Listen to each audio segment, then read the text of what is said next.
और शक्ति ने ताकत को हरा दिया। और यही हर स्टेट में होगा। कर्नाटक चुनाव पर फतह करने के बाद राहुल का ये बयान राजस्थान, एमपी और छत्तीसगढ़ में पार्टी वर्कर्स का मनोबल बढ़ाने वाला है।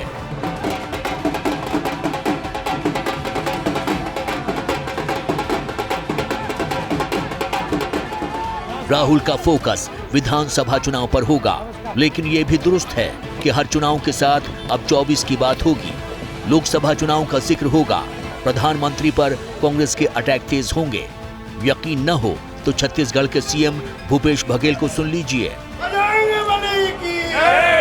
भारतीय जनता पार्टी ने बजरंग दल को बजरंग बली बनाया था। बजरंग बली है, साधारण इंसान उसकी मुकाबला नहीं कर सकता।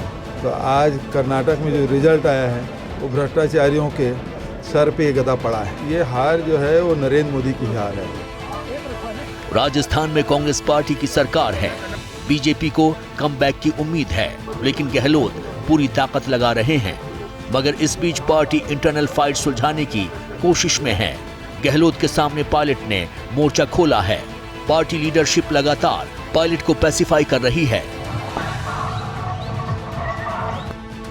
मगर इस सब के बीच गहलोत और पायलट दिल्ली की बात कर रहे हैं।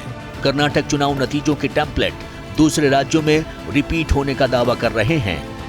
आम पब्लिक इनके हथकंडों को समझ चुकी है कि आप जो है चुनी हुई सरकारों को आप इस प्रकार से हॉर्स ट्रेडिंग करके खरीद फरोख्त करके फिर आप सरकार बदलते तो लोकतंत्र का रहेगा। राजस्थान, मध्य प्रदेश, छत्तीसगढ़ जो भी चुनाव आएंगे सब जगह इनको सपोर्ट मिलेगा। जो भाजपा की सरकार थी एक भ्रष्ट सरकार थी, और हम लोगों ने जो आरोप लगाए भाजपा की सरकार, कर्नाटक सरकार पर, वो थे 40% कमीशन सरकार।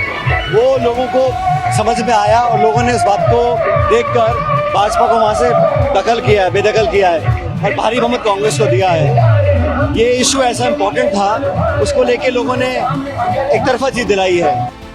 गहलोत, बघेल के बाद कमलनाथ भी 23 के चुनाव वाले सीन में आए।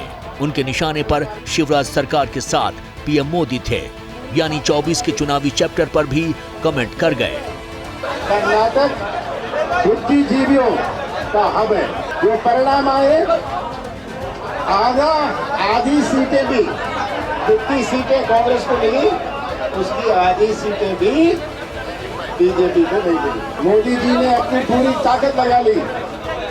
15 किलोमीटर का रोड शो, छोटी छोटी नुक्कड़ सभा, दक्षिण भारत में उत्तर भारत को दिशा दिखाई।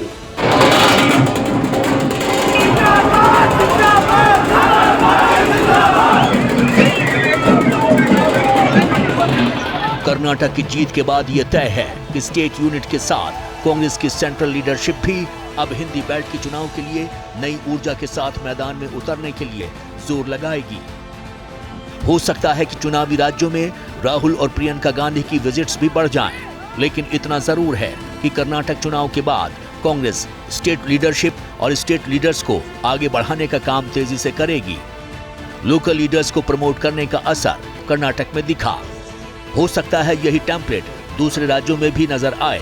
शायद इसीलिए कांग्रेस इतनी कॉन्फिडेंट है और बीजेपी ड्राइंग बोर्ड की तरफ रुख करने की तैयारी में है।